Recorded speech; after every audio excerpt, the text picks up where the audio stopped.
ಸಚಿವರೇ ಒಪ್ಕೊಂಡಿದ್ದಾರೆ sir, ಅಮಾಯಕರು ಬಂಧನ ಆಗಿದ್ದಾರೆ ಒಂದು ವಿಚಾರದಲ್ಲಿ. ಅದಕ್ಕೆ ನಾನು ಹೇಳ್ತಾ ಇರೋದು, ಅಮಾಯಕರು ಬಂಧನ ಅನ್ನೋದನ್ನು ಅವ್ರು ಹೇಳಿರೋದು ನೋಡಿದ್ದೆ. ನಾನು ಅದಕ್ಕೋಸ್ಕರಲೇ ಯಾರ್ಯಾರು ಏನೇನು ಪ್ರತಿಕ್ರಿಯೆ ಕೊಟ್ಟಿದ್ದಾರೆ ಅದು ಯಾವುದೂ ಇಲ್ಲಿವರೆಗೆ ಚರ್ಚೆ ಮಾಡಿಲ್ಲ. ಆದರೂ ಒಂದು ಸರ್ಕಾರ ಕೇಳ್ತೀರಿ, ಅದೆಂಥದ್ದು ಶೋಭಾ ಕರಂದ್ಲಾಜೆ ಅವ್ರ ಮೇಲೆ ಒಂದು FIR ಹಾಕಿದಿರಲ್ಲ, ಅಶೋಕ್ ಮೇಲೆ ಎಲ್ಲ, ಅದನ್ನು ನೋಡಿದ್ರೆ ಇದೇನು ಸರ್ಕಾರ ನಡೀತಾ ಇದೆಯಾ? ಏನು ಹೇಳ್ತಾರೆ, ಒಬ್ಬ ಗುಪ್ತ ಇಲಾಖೆಯಲ್ಲಿ ಕೆಲಸ ಮಾಡತಕ್ಕಂಥ ಪೊಲೀಸ್ ಪೇದೆ FIR ಇರ್ತಕ್ಕಂಥದ್ದು ಬರ್ತಾರೆ. ನನ್ನನ್ನು ಡೆಪ್ಯೂಟ್ ಮಾಡಿದ್ರು, ಯಾವುದಾದ್ರೂ ಒಂದು ಗಲಭೆಗಳು ಮಗದೊಂದು ಆಗ್ತಕ್ಕಂಥದ್ದಿದ್ದರೆ ಮಾಹಿತಿ ಕೊಡ್ತಕ್ಕಂಥದ್ದಕ್ಕೆ ನನಗೆ ಕೆಲಸ ಕೊಟ್ಟಿದ್ದಾರೆ.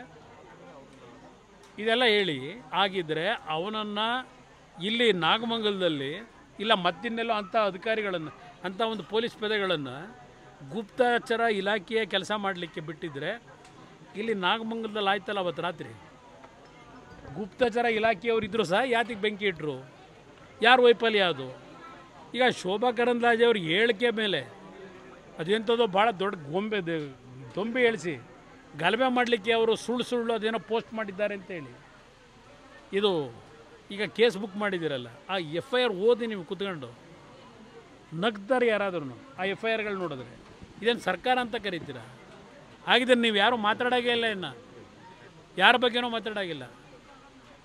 ಈ ಪರಿಸ್ಥಿತಿಲಿ ಈ ರೀತಿಯ FIRಗಳನ್ನ ಹೇಳ್ಕೊಂಡು ವಿರೋಧ ಪಕ್ಷದವ್ರ ಮೇಲೆ ಇದೇನು ಯಾವ ಒಂದು ಸಿಸ್ಟಮ್ ತರಬೇಕು ಅಂತ